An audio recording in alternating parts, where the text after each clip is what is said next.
Hi மக்களே, இன்றைக்கி பார்க்க போகிற ரெசிபி பார்த்தீங்க அப்படின்னா சிக்கன் தொக்கு. அதுக்கு தேவையான இன்க்ரீடியண்ட்லாம் ஃபஸ்ட்டு ரெடி பண்ணி வச்சுக்கலாம். நெக்ஸ்ட்டு ஒரு பேனில் ஆயில் ஹீட் ஆனதுக்கப்புறமா 4 பச்சை மிளகாய் இதில் ஆட் பண்ணி, இது கூடவே வெங்காயத்தையும் ஆட் பண்ணி கோல்டன் ப்ரௌன் ஆற அளவுக்கு நல்லா வதக்கி எடுத்துக்கலாம்.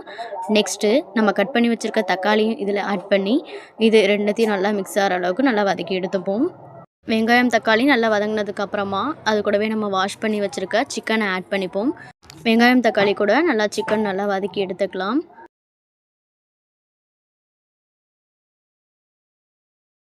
வெங்காயம் தக்காளி சிக்கன் நல்லா வதங்கினதுக்கப்புறமா இதில் தேவைக்கேற்ப உப்பு ஆட் பண்ணி மிக்ஸ் பண்ணி விட்டுக்கலாம். நெக்ஸ்ட்டு நம்ம ரெடி பண்ணி வச்சுருக்க இஞ்சி பூண்டு பேஸ்ட்டையும் ஆட் பண்ணி நல்லா மிக்ஸ் பண்ணி விட்டுப்போம். இது கூடவே பெப்பர் பவுடர் ஆட் பண்ணி அது கூட சில்லி பவுடரையும் ஆட் பண்ணி நல்லா மிக்ஸ் பண்ணி எடுத்துப்போம். இப்போது இதில் ஒரு 1/2 டம்ளர் வாட்டர் ஆட் பண்ணி சிக்கன் நல்லா வேக வச்சு எடுத்துப்போம். ஃபைனல் டச்சாக இதில் புதினா கொத்தமல்லி ஆட் பண்ணி எடுத்துக்கலாம்.